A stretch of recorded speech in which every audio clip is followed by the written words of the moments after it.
Okay, so I'm gonna mute everyone, and for now, I will leave the ability to unmute open if anybody has to jump in for something, but we'll keep it casual and keep the ability to unmute open. But for now, I'm gonna mute everyone.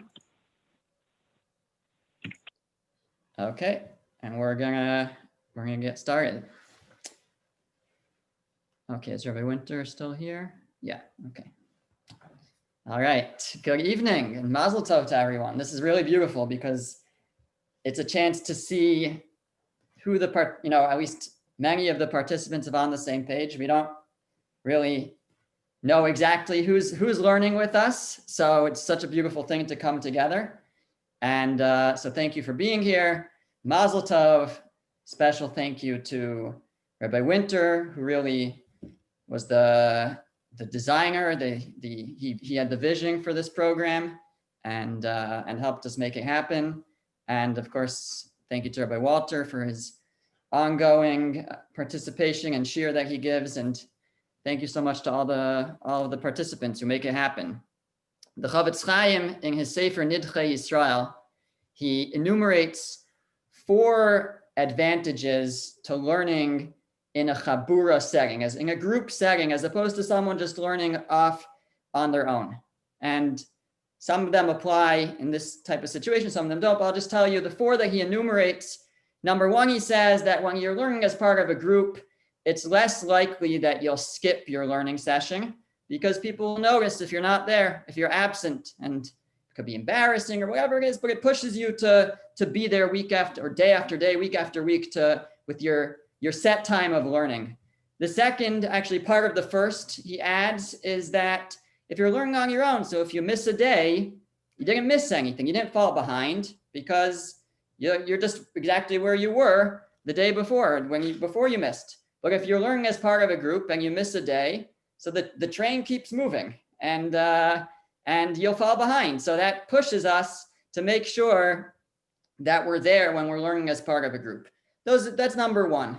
Number 2, he says, when you learn with others in a group, you have an opportunity to fulfill not only the mitzvah of learning Torah, but also the mitzvah of teaching Torah, because everybody has something to add in a group, and you help somebody clarify something, and you can be involved in the mitzvah of teaching Torah by learning with others.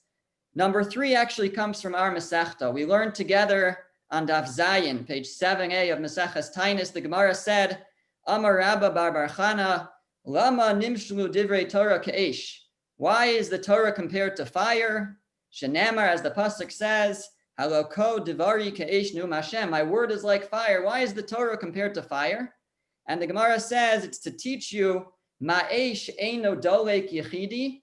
Just as fire can't ignite on its own, af divrei Torah ein miskaimin b'yechidi. So too, Torah isn't sustained when it's on its own. You need people, you need a group to really sustain Torah learning. Rashi says that when you ignite a fire, you need at least 2 or 3 sticks to kindle it, to ignite it. And so too with learning, you need one to sharpen the other. I think besides for that, that's one idea. That's what the Chavetz Chaim brings out, that when you have a group learning together, so each one sharpens the other and helps each other clarify it. In addition to that, I think it goes back to the first idea that he said, that it's miskayim, it's sustained. People are sustained. People work off of each other. And if one person is doing it, then I'll continue to do it. And if they're still showing up, then I'll still showing up. And we push each other. And we don't want to miss when there's other people involved. And lastly, number 4 is that when you learn as a group, when you learn with others, so it makes the Kiddush Hashem. It sanctifies God's name. Each of us sees the other learning. Each of us sees the mitzvahs, the will of Hashem being done. That's a Kiddush Hashem. That's a sanctification of Hashem's name. So the On the Same Page program, as Rabbi Winter envisioned it, was designed to allow the participants to tap into as many of these advantages as their situation allows and their preference allows. We say learning options that fit your lifestyle, right? Whatever, different people are in different situations. Ideally, we could all get together and learn together as a group and have all of these advantages, but On the Same Page allows us to tap into as many of these advantages as we can. If you're able to attend this year, as many do. So wonderful, amazing. You get probably all 4 of those. If you can't, right? And so what are your opportunities? What can you do? So this program offers a person the opportunity to learn on their own, either with video links, with a chavrusa, but still part of a group, still in a situation where the train keeps moving, and in a situation where we have an opportunity to still make a Kiddush Hashem, especially when we come together in this way. Tonight, we have so many people here from all who are doing on the same page, all in different ways. Many who attend shiurim. We have people who learn with chavrusas. We have people who learn on their own. So we have all types here, and we're coming together, and it's a beautiful Kiddush Hashem. But I also want to tell you that for me, it's just very special to be involved with this really wonderful, amazing group of people who are learning on the same page. As I mentioned, the Chavetz Chaim says that when you learn with a group, so it pushes you, it makes sure that you don't want to miss. So the same is true for me. B'siyata d'shmaya, with God's help, since the beginning of On the Same Page, when we started Rosh Hashanah, we haven't missed a single Sunday morning, except for when it was scheduled to miss. But we really haven't missed a Sunday morning of getting that email out, getting the videos out, getting the daf out. And the truth is, it's mainly because I know that if I miss, if I don't send that out Sunday morning, I'm going to get an email from Elliot Eisenberg, who it's his Sunday morning routine. He watches the shiur every Sunday morning, and it's the group that really keeps the program alive. And especially I have to acknowledge my shiur, my Monday night shiur, which just is a great dedicated group. Our shiur Monday nights has expanded since COVID. We were first meeting in Shomrei, and we had a group of 5 or 6 consistently. And when we moved to Zoom, so some people were not successful in making the move with us. And then we had a bunch of new people joining. It's really a very geographically diverse group now. We have Jules Meisler and Joel Strauss from Kemp Mill. They've been part of the shiur since day one. We have Robert Kahn from Laurel, Isaac Dorot from Silver Spring, who also have been in the shiur. They were coming to Shomrei. And since moving to Zoom, now we have Robert Rubinoff from Potomac. We have Dan Roth from DC, Uri Fastavsky from Rockville, Tomer Ankavi from Gaithersburg, Corey Myers now from White Oak, and even Ariel Reiber all the way from Virginia Beach joins us. So we're very geographically diverse, and they push me just in the way the Chavetz Chaim says. We learned in the last parak of Taanis about how on Tisha B'Av a person is not allowed to learn Torah because Pasuk says, "Pikudei Hashem Yesharim Misamchei Lev," that the Torah brings joy to a person. You can't learn it on Tisha B'Av. So I once heard a story that Rav Aaron Lichtenstein, Zichron Levracha, the Rosh Yeshiva of a Yeshiva Taanis Siyum, one time right after Tisha B'Av, they finished Ma'ariv and he sat down to learn. So they said, "Rebbe, don't you want to come home and break your fast?" So he said, "I am breaking my fast." So taking the opportunity to learn finally. So the truth is that this year, with the way the schedule worked out, Tzom Gedalia was a Monday, Yom Kippur was a Monday, and Monday night is usually when our shiur meets. So I just figured, it's a fast day. It's a summer fast day almost. It ends late. We're not going to have shiur tonight. But then my shiur asked me, so are we having shiur next week? Tzom Gedalia? I said, I don't know. I guess we can see. And the same thing, Tzom Gedalia, are we having shiur Matzah Yom Kippur? So what am I going to do? I'm going to say we're not having shiur if they're asking if we're having shiur after Yom Kippur. So we had shiur after Yom Kippur, and that's the amazing dedication of this group, that they're kviyusitim, their set times, Monday night, they're there to learn, and that's really the power of On the Same Page. We have amazing dedication in our group. We have people, if I didn't send out the weekly Mara Makomos for in-depth learning, so I get an email from Rabbi Moshe Bleich or from Yona Mainzer, they're asking where are the Mara Makomos, so everyone's involved and everyone's pushing in. We all grow from that, and we all together can make a Kiddush Hashem with a with a beautiful siyum, joining together ba'achdus like we are tonight. So as we move now to the main event, the finishing the Masechta and the siyum, so I have to take the opportunity to really give a big thank you to the Woodside Shir, to Rabbi Walter and the Woodside group, who really, from day one of On the Same Page, they were all in and just really took to the idea and have been holding their weekly shir. And a special thank you to Menachem Gottlieb, who really pushed it in the beginning, and I think still helps maintain it, and really made it happen. So it's now my pleasure, my honor, my privilege to call on Rabbi Walter to learn the end of the Masechta with us, and also to recite the Hadrons. Thank you.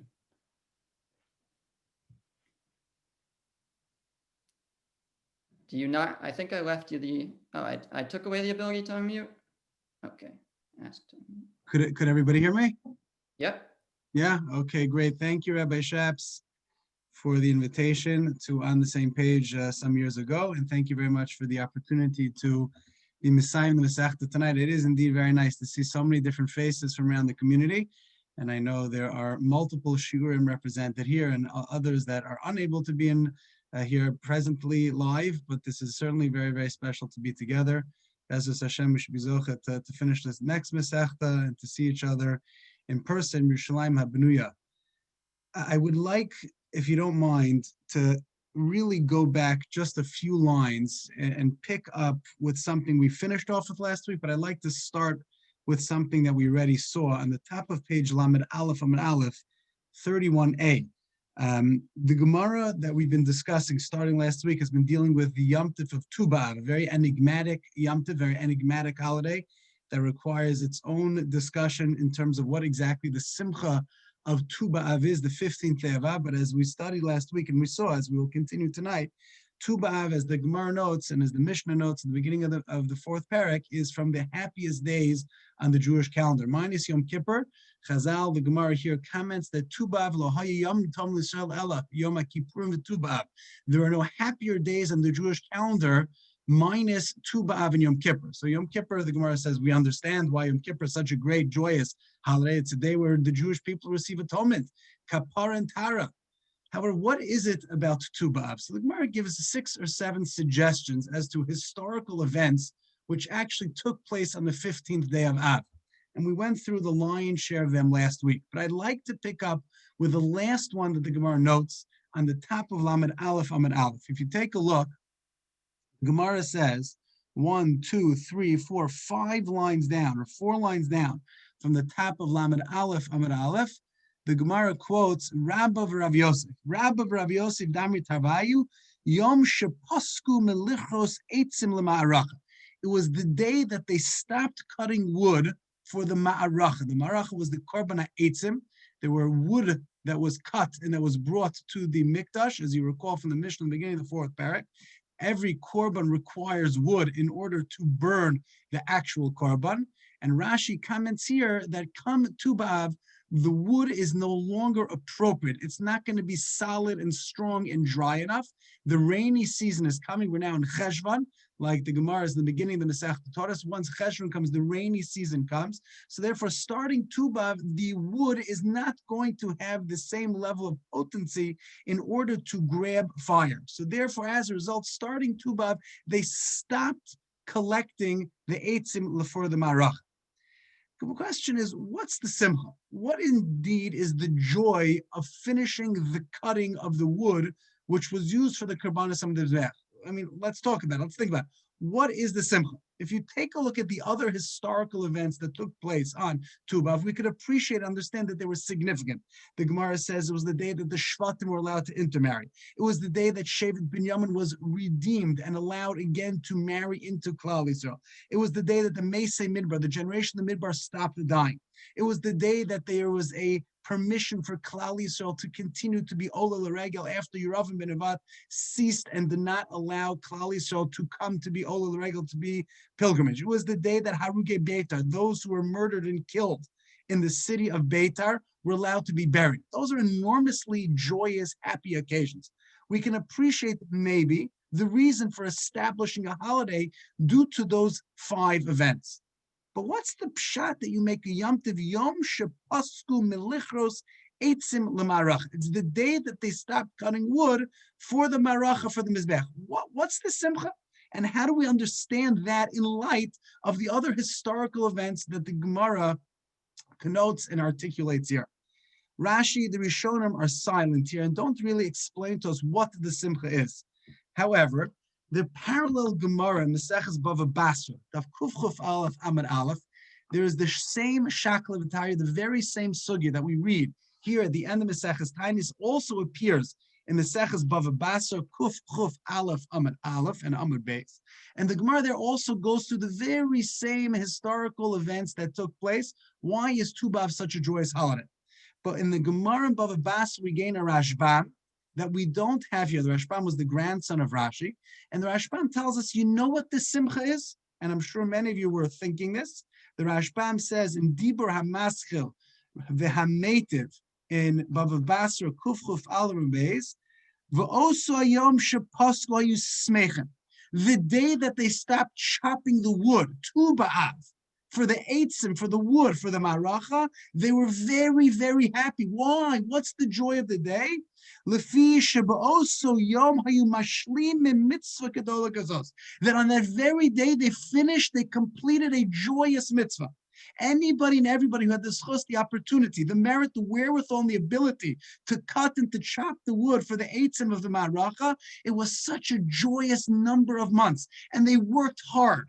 They took their saws and they took their axes, they cut down, they went to the forest, it was laborious, it was hard. And they went and they cut and they chopped for months. Comes the day that you finish the job, there's an incredible sigh of relief, there's incredible joy.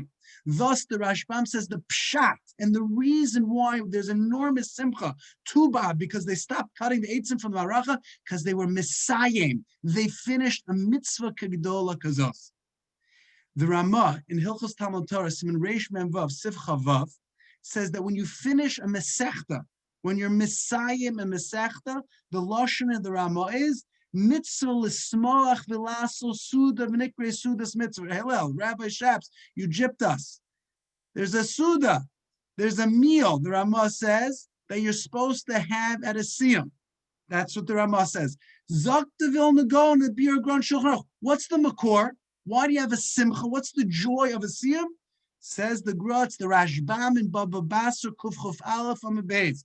The source of making a siyum, what we're doing tonight, the source of the entire concept of a siyum, when you finish and when you're happy and when you're joyous, is our Gemara and it's our Rashbam. That when you're Messiah, a mitzvah, there's such a great level of joy, therefore you make a party and you're happy. The Gra also notes, to take a look in the Ramah, in Orach Chaim, Taf Reish Samech Tes, the Yom Tov that we just completed, the Yom Tov of Simchas Torah, the Ramah says, we're smeichim, we're joyous on Simchas Torah, because we completed the Torah, and then on that day we have a Suda, we have a party, we dance and we're joyous, L'simcha shel Torah. Thus we see that the pshat in this Gemara, the way the Rashbam understands, is when you complete something, you finish something, therefore you make a siyum. However, we're not finished. If you continue, and you look in the Gemara in Bava Basra, Kuf Chuf Aleph Amud Beis, not all the Rishonim agree with the Rashbam. Often Ort on the page, Rabbeinu Gershom argues, he says, that's not the pshat in the Simcha. The reason why we're misameach with the cutting of the marach is not because you concluded a mitzvah. Listen to the words of the Rashbam, put them in your pocket for the rest of your life. Listen to Rabbeinu Gershom, says Rabbeinu Gershom Moragola, the Rebbe of the Rambam, says Rabbeinu Gershom, Yom shepasku melichos eitzim lamaracha. You know what the simchas of that day? Lefisha shayu osukim lichos eitzim hamaracha. People were busy. They were working very hard for the lion's share of the year, cutting the wood for the mizbeach. That's what they were doing. V'hayim misbatlin b'talmud Torah. They were mevatel Talmud Torah. They were busy with their work. They needed to chop and take their axes, and they needed to cut the eitzim for the maracha. They were very busy. They didn't have time to learn, because they were servicing the Beis HaMikdash. They were servicing the Karbanos. Says Rabbeinu Gershom, while also Yom Shepasku, the day that they completed that work, V'asuhu Yom Tov Shimikan V'elech Hayu Oskim B'Torah. You know why it's a simcha? Because now we start to learn. The simcha of completing something, says Rabbeinu Gershom, is that you start something again. The simcha of the siyum is not that you completed something. The simcha of today, of Tu B'Av, of cutting the eitzim from Rach, is not because we finished a mitzvah gedola, like the Rashbam says. But Rabbeinu Gershom says that the simcha of the cutting of the eitzim marachim Tu B'Av is because we finished it. Now we're starting to learn. Now we're engaged in Talmud Torah. And that's the pshat in the next Gemara. On Tu B'Av, when the nights start getting longer than the days, we have more time to learn. The Lo Yosef Mosif, the Mosif Yosef. There's more time to learn. After they change the clocks, the nights become longer. There's more of an opportunity to engage in Talmud Torah. Says Rabbeinu Gershom, the simcha of Tu B'Av is just that. And the truth is, when you contemplate and consider the simcha of the siyum and the simcha of Simchas Torah, it's hainu hach, it's exactly the same. If you take a look in the Ramah, in Siman Tafresh Samach Tes, the Ramah says that after you finish Vizos HaBracha, what do you do right away? You don't party, you're not happy yet. You start Breishis. And lahalacha, the three nafkamina, says the Ramah, number one, after you finish Breishis, that's when you say the Kaddish. You don't say a Kaddish in between Vizos HaBracha and Breishis, because right after you finish Vizos HaBracha, you go right to Breishis. Says the Ramah, when do you have maftir? Maftir and Simchas Torah is not after Vizos HaBracha. The maftir is after Breishis. And the haftarah is a haftarah not for Vizos HaBracha. The haftarah is haftarah for Breishis. Yoshua Perek Aleph. Says the Ramah, says the Lavush, the simcha of Simchas Torah is starting something new. Breishis, Baruch, we're starting again. And in a moment, we're going to say Hadran Alach. The simcha of finishing the Seches Taanis is not that we completed Taanis. Yes, that's a great simcha. And yes, we're making a siyum like the Gra says according to the Rashbam. But according to Rabbeinu Gershom, the simcha of a siyum is that we're starting afresh. And that's why the ancient minhag in Klal Yisrael, when you make a siyum, you start the next Masechta. Rabbi Winter is going to begin with us, Mechaseches Kedushin. Because the simcha of a siyum is that it's a new page, it's a fresh start. And when you start the new Masechta, you don't start on Daf Aleph, you start on Daf Beis. And the reason for that is that there's no such thing as beginning and ending. You start on Daf Beis because the whole entire gamut and corpus of Torah Shebechsav and Torah Shebal Peh is never ending. And it's for that reason that the simcha that we celebrate tonight is not a simcha just of completion, but the simcha of the Havas Eitzim, L'Maracha, which completed on Tu B'Av, is a whole new start, it's a whole new frontier, it's a whole new beginning. And if you understand that, you understand the rest of the Gemara. Because each of the items that took place on Tu B'Av celebrate new beginnings, new frontiers, new opportunities, new possibilities. Look at the Gemara again and look what takes place on Tu B'Av. Each case, each historical event celebrates freshness, newness, a new beginning. Number one, Yom Shehutru Shvatim Lovo Zeh B'Zeh. We all know that according to Din Torah, Midiraisa, Shvatim couldn't intermarry. However, as the Gemara explains, that we stopped that because we understood that there was going to be an impossibility that was only for the door of Slavka. But Mikanu Lahava, there's a new frontier, a new beginning, a new start. Klal Yisrael's intertwined. There's a complete achdus. There's not a division of Shevet and Shevet, but rather all Klal Yisrael united and are together. We're headed somewhere. And that's the next simcha that took place on Tu B'Av. Yom Shehuta Shevet Ben Yom Alava Bekol. We're no longer stuck with the story Pilegesh Begiva of what occurred and what happened in the past. We're not going to be defined by our past, but we're starting again. It's a new beginning. Shevet Ben Yamin is allowed to enter Klal Yisrael, and there's a new possibility, new opportunities. And that's what it means when the Gemara says that the Dor HaMidbar stopped dying, because we were handcuffed by what occurred in the Chet HaMeraglim and Klal Yisrael. We're stuck. We couldn't get into Eretz Yisrael until the Dor HaMidbar died out. And once that stopped, we're able to enter Eretz Yisrael. We're able to move on. We're able to push forward. And that's the Gemara says, it continues, Yom Shabita, Hosheh ben Ela Pardusios, Shehoshev Yeravim ben Avat. We couldn't be Ola Laregel. We were stuck. We were stuck in our towns and our cities or wherever places we lived. And now that we're able together collectively to go to Eretz Yisrael, to Yerushalayim, it's also a new beginning. Yom Shenitnu Haruge Beita Likfura. The bodies were decomposing. And now that there's able to be a complete burial, the individual and the corpse and the guf and the neshama are able to part, and the neshama is able to enter the next world. That's also mikanu lahaba. That's the next stop. And that's, of course, the last Gemara, the way Rabbeinu Gershom explains, Yom Shepasku Melichos Eitzim Lamarach is not celebrating the past, but it's celebrating the possibility in the future. And if I'll skip ahead and learn just the last Gemara, and I'll go back momentarily to finish, what's the last Gemara in the entire Masechta say? 1, 2, 3, 4 lines down from the bottom. Amar Ula, Biyira Amar, Rabbi Elazar, Asir HaKadosh Baruch Hu Lasos Machol HaTzadikim. In the future, Asir HaKadosh Baruch Hu. The entire Masechtas Taanis finishes with a future, with possibilities. Asir HaKadosh Baruch Hu Lasos Machol. What's a Machol? A Machol is a circle. A circle is a dimension that explains and expresses possibility about the future. What do you give in Avel? In Avel, you give a egg because it represents the possibility, what could happen, what can be, what's going to be. In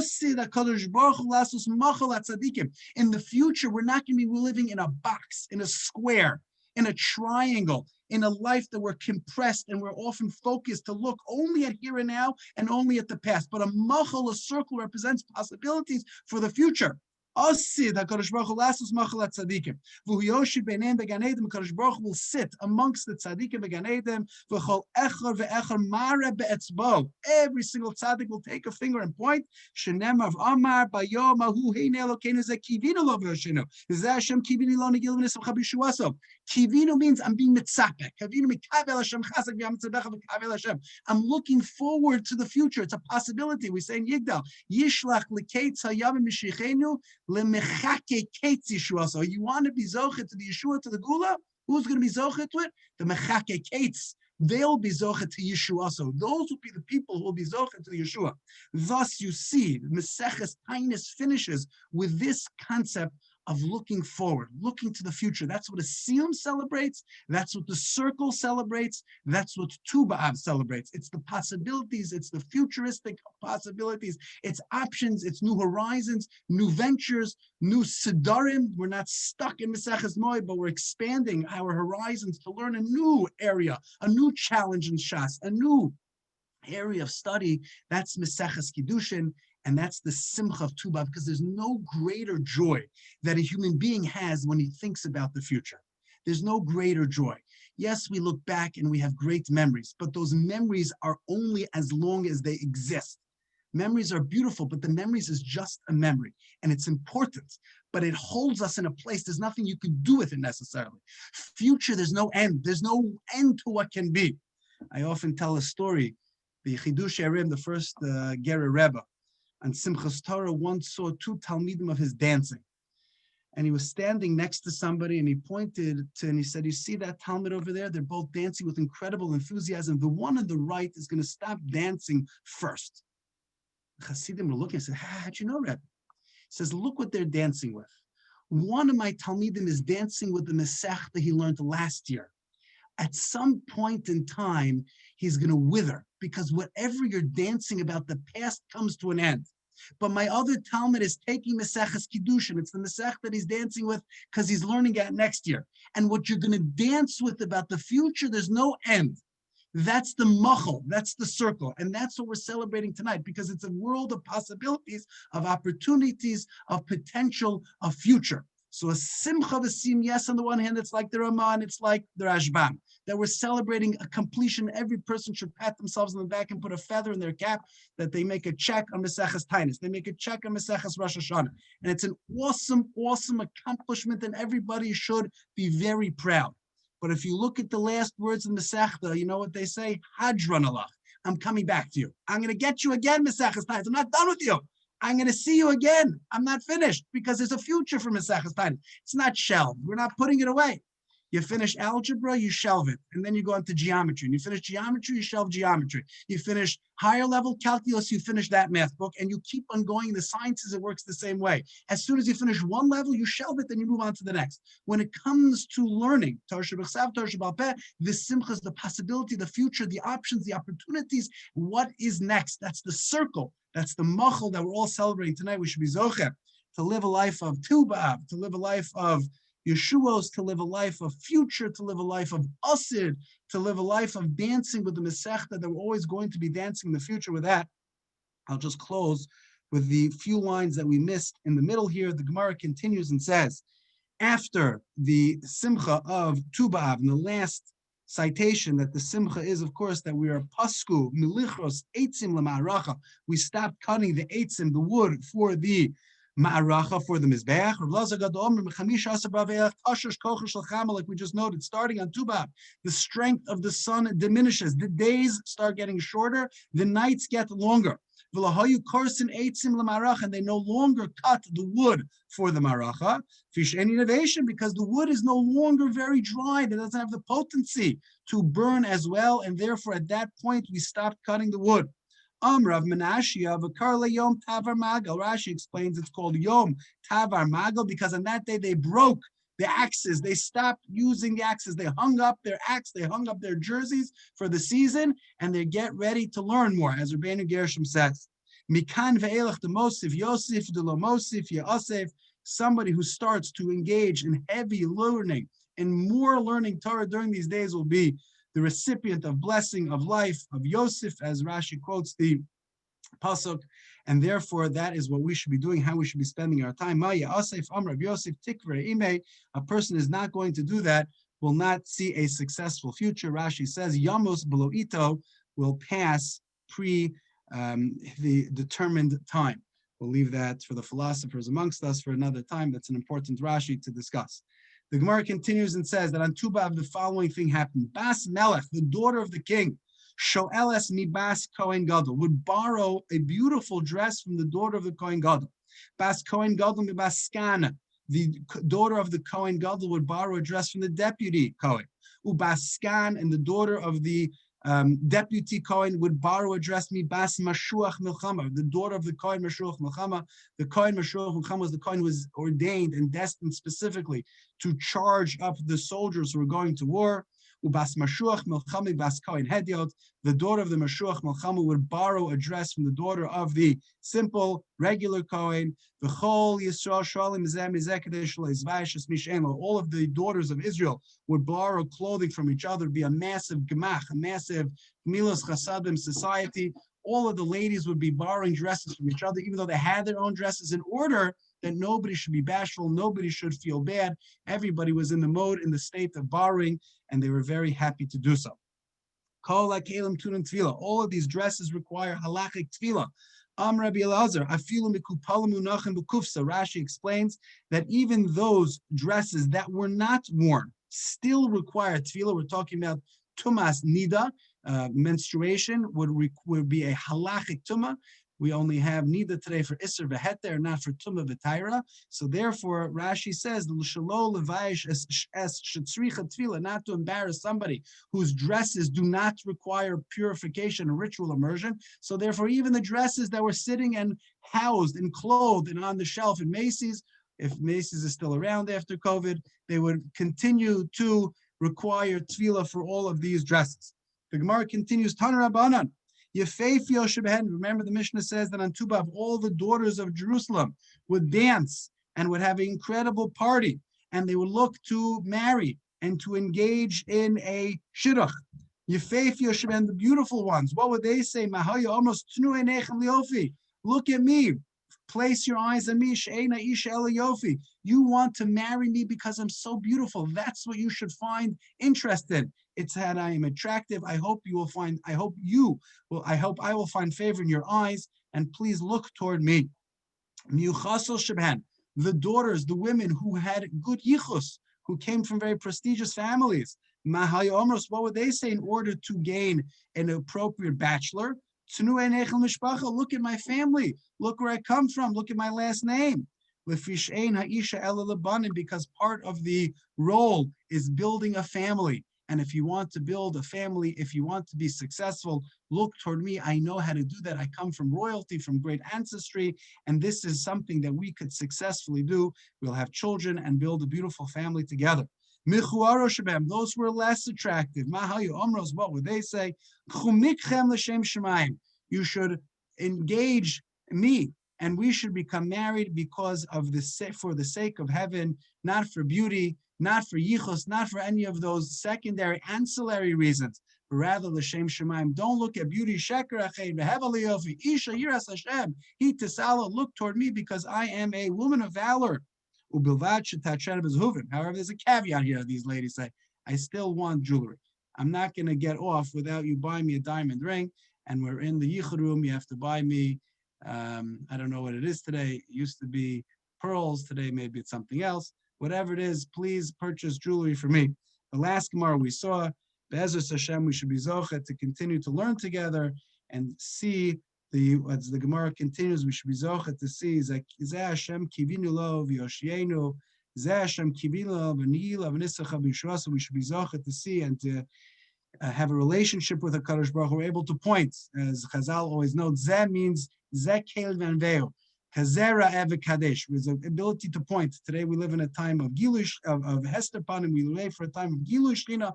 We'll be able to have 5-finger clarity to see HaKadosh Baruch Hu Panim al Panim, the day we all wait for, pine for. Hadron alach b'shlosh brakim sliklei Maseches Taanis. As we said, we're not finished with Maseches Taanis. We're going to put it on the shelf, not to collect dust, but in order to take out another Masech, the Maseches Kiddushin. We'll get back to you, Maseches Taanis. We're finishing Shlosh Brakim, Musliklei Maseches Taanis. Hiratzim Ulfanecha. Adonai Eloheinu v'lev Hossein Shetei Teraschum and Hossein B'lam Hazeh Tei Manu L'Olam Haba. Chanina Bar Papa, Rami Bar Papa, Nachman Bar Papa, Achai Bar Papa, Abba Mar Bar Papa, Rafim Bar Papa, Rachish Bar Papa, Surcha Bar Papa, Adar Bar Papa, Dar Bar Papa. Pop quiz, why do we say all the papas? If anybody knows, children's Rebbe would say you get $5. But I think if I understand correctly, the reason for it is the papas were a very wealthy family, that Torah ugdula b'makom echad, and they always were the ones who sponsored the Siyum and the Masechta and the Suda. So therefore we recall the Bar Papas because they were the ones who always threw the party. So we remember them. They put out the steak and they made the barbecue. So therefore we remember them with great honor.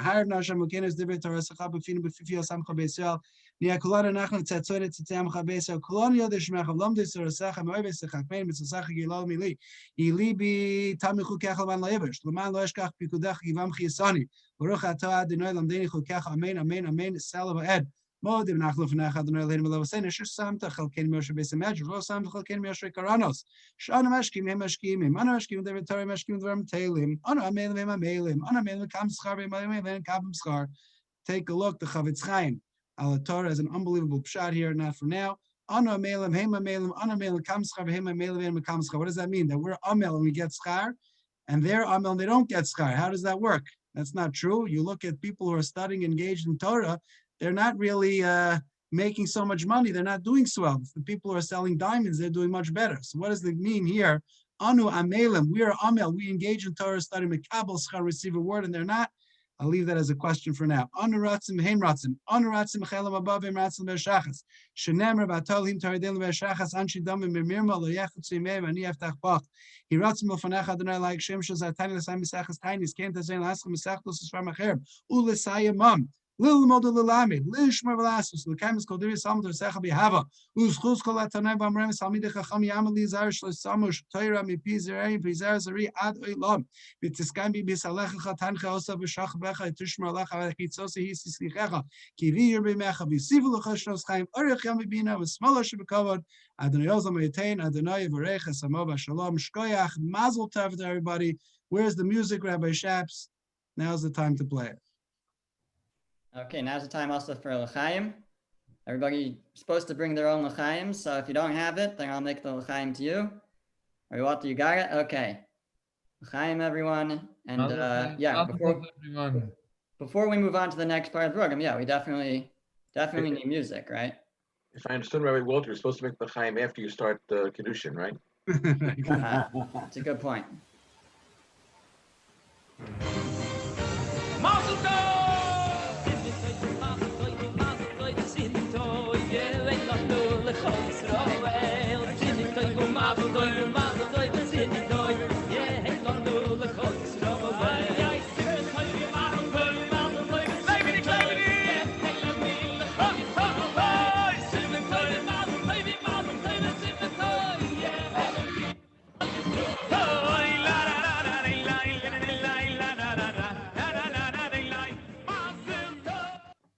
Okay. All right. I think for Zoom, that will suffice.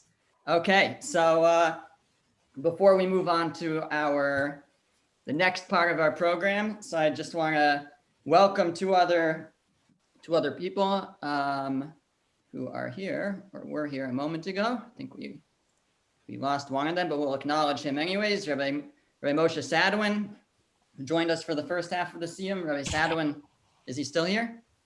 Did I lose him? No. Rabbi Sadwin was a chavrusa and taught for On the Same Page for the first few years, and is a kollel adjunct now, and now teaches in the Torah school. And I also want to welcome Rabbi Grossman from the kollel, who joins us. Thanks so much for coming. Next week, what we're going to do is we're going to just hear from some of our On the Same Page participants briefly. They'll each share some divrei Torah, share some thoughts from the Masechta, and I believe that the first presenter is it's Rabbi Berliant, right? Okay, so from representing the Woodside Shir, Rabbi Ben Siyum Berliant. Thank you, chaps. I had a bad moment there when you started quoting something from Zion Amud Aleph. I said, well, I had prepared something from Amud Aleph, but fortunately, Baruch Hashem, it's a big Amud. Zion Amud Aleph has what I found an interesting little passage. It's one that I've heard before, but it's Rav Zera quotes a statement of Rabbi Yochanan, and he says, "Hachim Rabbi Yochanan, my dechsiv." Why does the Torah say Ki Adam Eitz Hasadeh? What, that the man is like a tree of the fields? Ki Adam Eitz Hasadeh, was we man really like a tree in the field? Ella Mishum Dechsiv, because it says later Hi Menu Salchal Biosolo Sichros, because you'll eat from the tree and therefore you shouldn't cut it down. Also, if you can't eat from it, then also sashis v'charata. Okay, so how does that work?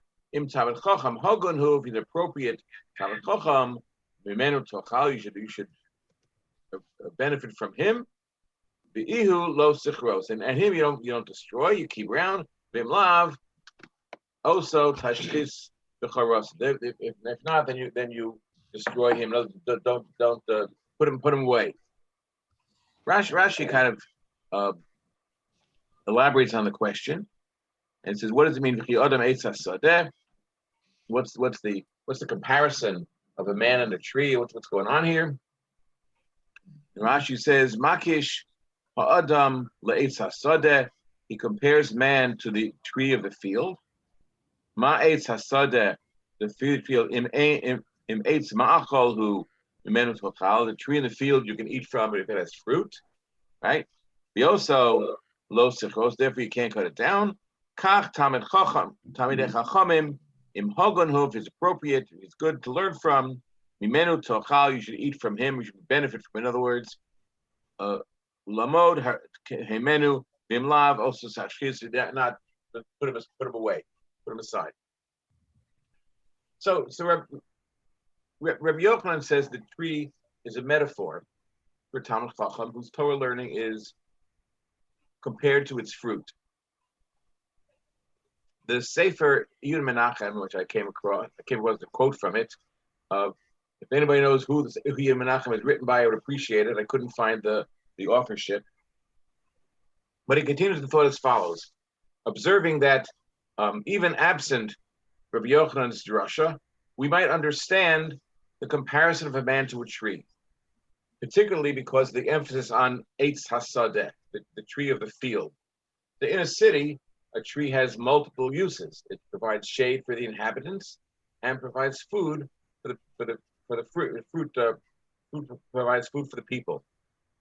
In a field, there are no inhabitants, so nobody's benefiting from the shade. The only benefit to the tree out in the field is fruit. Therefore, if the tree in the field has no fruit, it is not worth anything. Similarly, the statement says a person is valued only for the fruit that he produces. In this case, the benefit that he brings to society. The Talmid Chacham brings his Torah to mankind, or those of us who, if you're not a Talmid Chacham, you have Ma'asim Tovim, you have Milas Chasodim that you bring, and that's what this Gemara is focusing on. When the use of the concept of fruit to describe this relationship, what a person produces, brought to mind a brisa that we recite every morning. We say, Elu Dvarim she'adam ochel perosehem ba'olam hazeh, Karen Kaimis Olam Haba. These are things which we eat. We eat the fruit, the Olam Hazeh, and the principle remains for us in Olam Haba. The Gemara in Maseches in Menachos, it's stuff Mem Daled Amud Aleph, makes the point that all mitzvos have some reward in Olam Hazeh and some reward in Olam Haba. The Brisa is simply saying that for these particular mitzvahs that it enumerates, we know where the break is. That with payros are here, Karen Kayim is the Olam Haba. But other mitzvahs, we don't know how they break up. Which part of the schar we get to Olam Hazeh, and which part of the schar carries up is only in Olam Haba. So we do not know how that reward is split. That brings us back, but we do know for other mitzvahs, we don't know how much is in Olam Haba, how much is in Olam Hazeh. Which brings me back to the Gemara, to our Gemara Taanis on Daf Ches Amud Beis. Ches Amud Beis, we have a statement. Rabbi Yitzchak, Ein habracha mitsuya ela bedover hasamui min ha'ayin. For Shnemar Yitzaveh Hashem Yitzchak habracha ba'asamecha. The bracha only comes for things that you can't see. But you only get the bracha when you can't see it's coming. You don't know where it is. It's things that are hidden. The Sefer Olilos Ephraim, which is offered by the Kli Yakar, and Rabbi Walter pointed out that he actually wrote it during a pandemic, during a plague, when he was in quarantine. Anyway, he extended this drasha by observing that the phrase "Samoy min ha'ayin" means not things which you don't see, but things which cannot be seen. And it's therefore takes this reference to Olam Haba. Rabbi Yitzchak is time to teach us that the real bracha that we receive is in Olam Haba, and not the Olam Hazeh. I put it all together, and I conclude that each of us has an obligation to give to society in whatever manner we can, by teaching, by acts of chesed, by contributing to the needs of the kahal. And by doing so, we can be assured of receiving our ultimate reward in Olam Haba. Thank you very much. Okay, moving on to that was representing the Woodside Shir and representing the first two chapters. Representing the third parak of Taanis, we have a special representative who represents both Rabbi Winter's Potomac Shir, and then, which is going to be resuming next week for the first time since COVID, but during the last few months, he joined my Shir Monday night, and so he represents both the Potomac Shir and the Monday night Shir, the Kent Mill Shir, and that's Robert Rubinoff. I didn't know I had such responsibility. I'll do my best. So when Rabbi Shaps asked me to talk about something from chapter 3, by coincidence that day I had been learning something that had a reference to Daf 22a. So I thought that seems like a reasonable thing to talk about. It's a part of a longer discussion that actually starts on 21b. It starts talking about various people in whose merit some calamity was avoided that people might have had to fast for.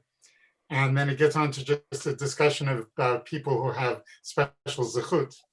And it talks about this one guy, Abba the Bloodletter, who had various things that he did that were worthy. And it says Abaya sent a couple of Rabbanim to stay with him to check him out and see whether he was really all that he lived up to, all that he was rumored to be. And so he welcomed them and showed them hospitality, fed them and gave them things to drink, and then gave them mats to sleep on for the night. And in the morning, they took the mats and rolled them up and carted them off to the market with him, the two Rabbanim. And then Abba the Bloodletter came to the marketplace, and they came up to him and showed him the mats that they had and asked him how much he thought they were worth. And he said to them, he said an amount, and they said, well, maybe they're worth more. And he says, well, that's what I paid for them when I bought them. So they admitted to him, yes, these are yours, and we took them from you. It's all very strange, but they wanted to see how he would react. So they explained that they had done this just to see how he would react. And they asked, what did you think when you saw us with these mats? And he said, well, I assumed that there was a case where you needed some money for Pidyon Shvuyim, for redemption of captives. And you were embarrassed to actually ask for the money and explain the situation. So you just took the mats to get the money to rescue these Jews who were in captivity. And they said to him, okay, they were no doubt suitably impressed that he was able to be done l'chav like that. And they said, okay, you can have your mats back now. And he said, no. As soon as I saw that the mats were gone and realized what had happened, I consigned them to be used for tzedakah. And I could never take them back now because as far as I'm concerned, I've already given them away to tzedakah, and it would be like stealing for me to take them back. So they saw that he really had some great characteristics. Now there's another story about finding righteous people in the marketplace. Rabbi Baroka used to go to the market in Beit Lefet and would often encounter Eliyahu Hanavi. And one time he asked him to point out, is there anybody in the market worthy of Olam Haba? So he pointed to this one guy who didn't seem like an obvious candidate because he was wearing black shoes, which apparently in those days was something only that non-Jews wore.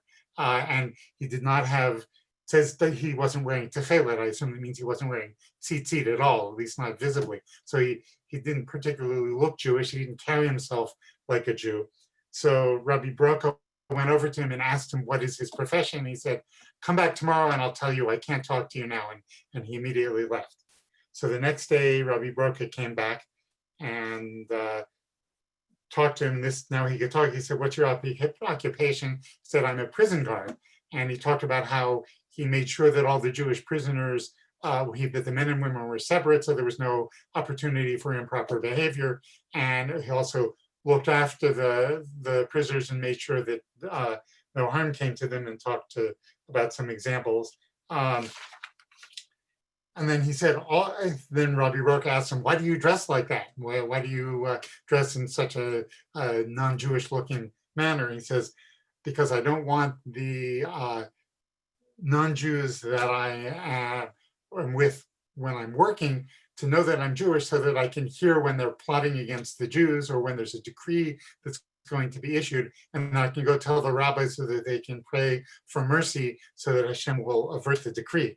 And in fact, last night, the reason I couldn't talk to you is because there had been such a decree and I was in a rush to go let the rabbis know.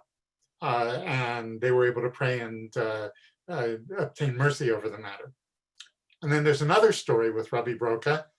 It says actually in the meantime, while they were having these discussion, two brothers came into the market, and Eliyahu said, these two men also are Ben Olam Haba.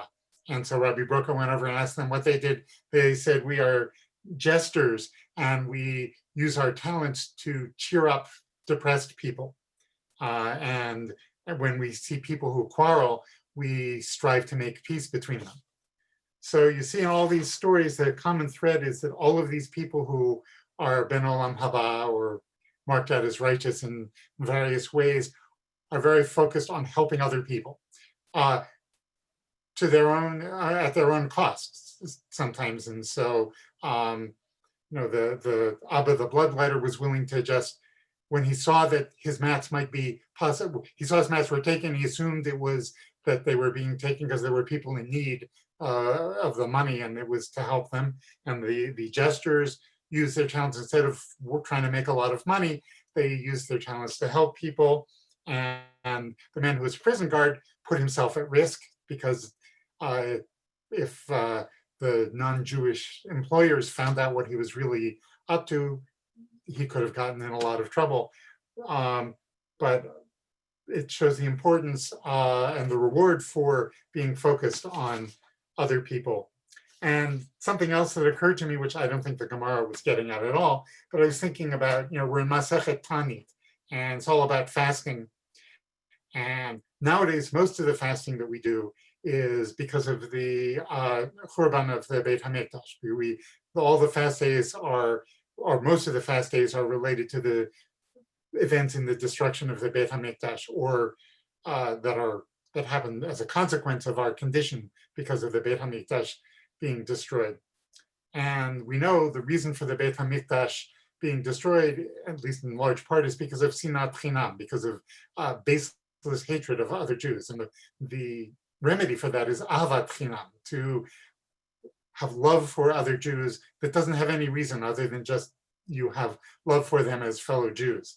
And I think we see here in this little section from Masechet Tani, a discussion of the value of people who are focused on helping others, on maybe even people that they don't know, but they understand the importance of looking out for other people.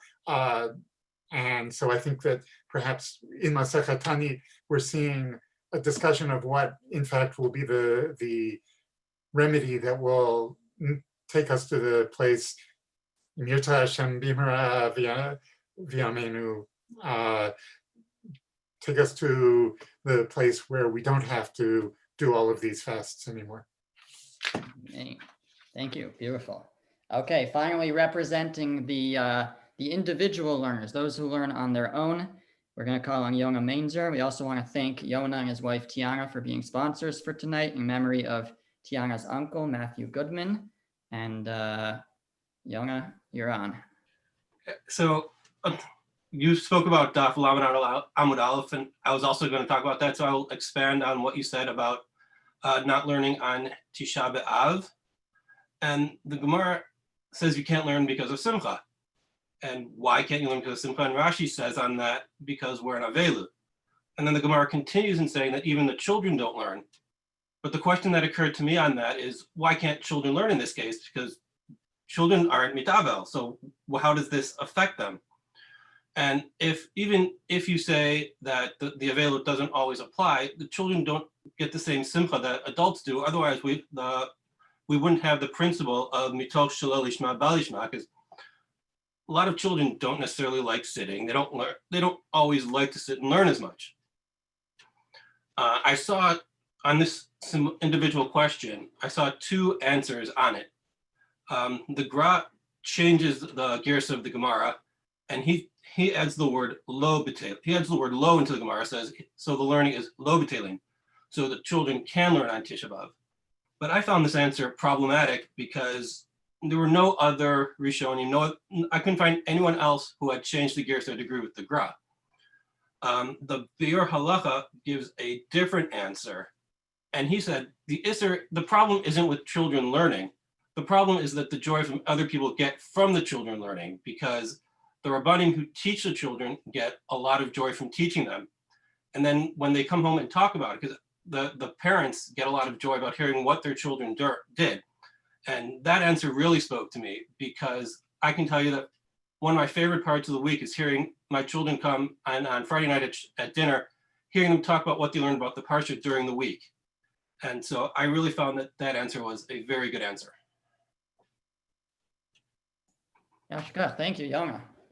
All right. So as Rabbi Walter mentioned, when we finish a Masechta, we don't just move right on. We have to start the next Masechta. So we're going to call on Rabbi Winter to bring us into Maseches Kiddushin. And I'll leave it to you to note the obvious connection, although unintentional, between the end of Taanis and the beginning of Kiddushin. Actually, I want to talk about that. So first of all, I want to wish everybody Mazel Tov. It's very exciting to finish a Masechta. We heard a wonderful shtickle from Rabbi Walter talking about making a siyum and its importance. I would like to note that it's actually the Tosas Yontif on the Mishnah. He doesn't quote that Rashbam, but he says the same idea. Mashakasav Harav, the answer of the Gemara that he's referring to, that the reason why Tu B'Av became a holiday, a day of joy, was because they finished cutting down the trees. They would stop it then. And he says, V'chivan shenigmaru melachas Hashem, since they finished doing this mitzvah, asu yantif, they made it a holiday. And he continues, Listen to this. Kedarach sha'osin suda legomer shal Torah.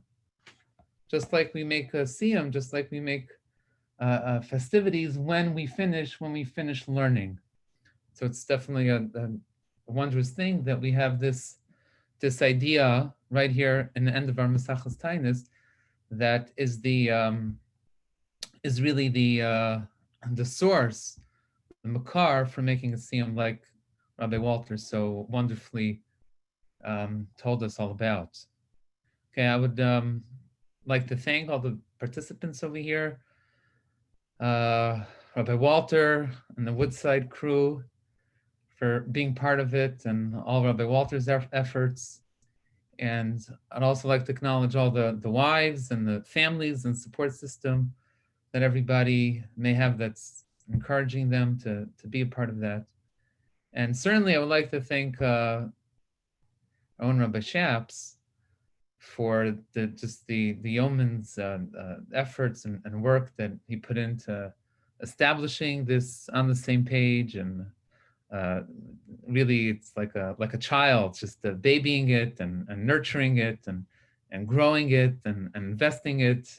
And like he himself acknowledged that there was no Sunday that was missed. There was no Amud that was overlooked, that wasn't given its due. And it's really a really incredible thing. So tremendous hashkach to you, Rabbi Shaps. Also like to acknowledge the presence of Rabbi Grossman, the Kol's wonderful Rosh Chabura and a senior lecturer. Many of you probably have had a chance to hear him over the many years that he's been part of the Kollel, and it's very meaningful that you're here with us. Shkach to you. Okay, so my job is to be maschil Mesachas Kedushin. So I would just like to actually ask this question that Rabbi Walter said, what's the reason that we're starting Kedushin after, what was Rabbi Shaps thinking? Okay, when he chose Kedushin to follow Taanis. Okay, I think that some of us, myself, Rabbi Walter, were thinking it was going to be another small Moed Masechta, kind of in the theme of Rosh Hashanah and Taanis, but we deferred to Rabbi Shaps. So what was Rabbi Shaps's thinking, choosing Mesachas Kedushin? Okay, I think that there are three possibilities over here. So the first one is just very prosaic, very ordinary, that he thought it would be a good change, it would be geschmack, it would be enjoyable, and it would be something different, and it's as simple as that. But if you know Rabbi Shaps like I do, and how brilliant and profound he is, I think it's worthwhile to consider other possibilities as well. So the second possibility is something I would call a classic, in the sense of like that of the classic commentators and the Gemara, that, and already my friend Dr. Elliott, he anticipated this answer, that our Masechta, like Rabbi Walter just read, actually ends with matters of Kedushin, and that was part of the many reasons why Tu B'Av was a joyous occasion. So there's many references, the Shvatim and the Mechailos that they would make, so on and so forth, that actually speak explicitly about Kedushin. And this is a classic link, something that like you'd find in many Taisvos at the beginning of Masechta, to say that we're starting this Masechta just like we finished the previous Masechta on this theme. So that's why we're continuing now with this Masechta over here. That's why Rebbe attached it.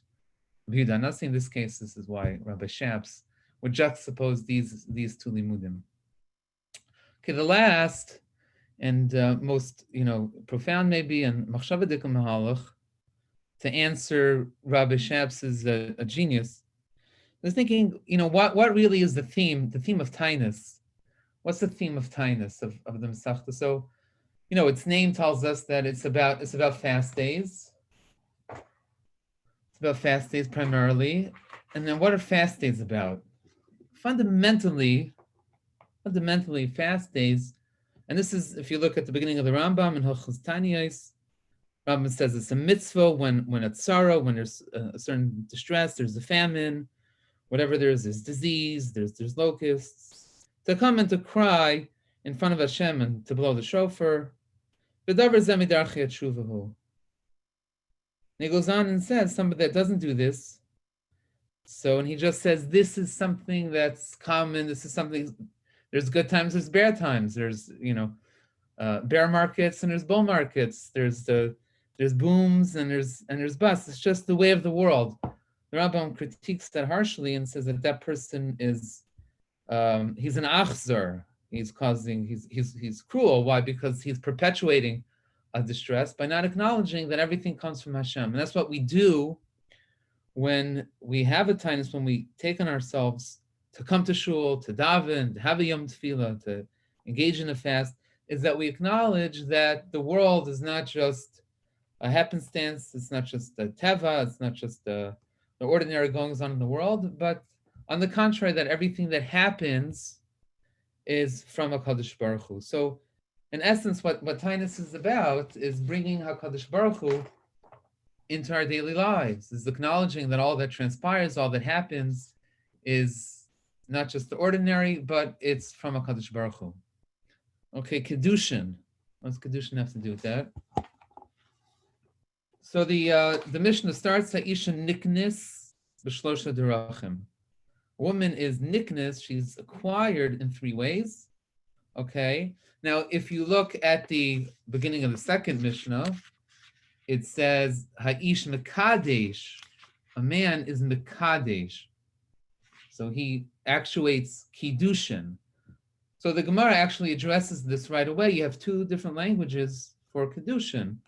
Our Mishnah, the one that we're going to begin, or the one that we're beginning now, calls Kiddushin, Kinyan, Ha'isha Niknis. And in the second parak, the first Mishnah there, we talk about Ha'ish Mekadesh. So what are these 2 words and designations for Kiddushin? And the Gemara begins this discussion about this. So the Gemara says that Kinyan, this has to do with how we learn out Kiddushin, Ki Kach Isha.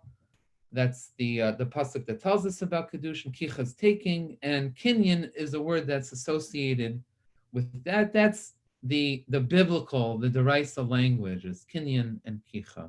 However, the Gemara says that Kiddushin, that's the word that the sages attributed to Kiddushin. And that's a lashon of hektish, of sanctification. And this is the language that we're familiar when we talk about Kiddushin, obviously. So sanctification, that means, I think it shares the same theme as it does of Taanis, is that, somebody could do things because there's a great utility in it.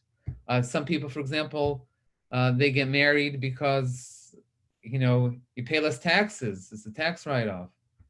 Or because, different reasons why people could come together. It could be to fulfill our own desires, so on and so forth. Practical reasons, pragmatic reasons.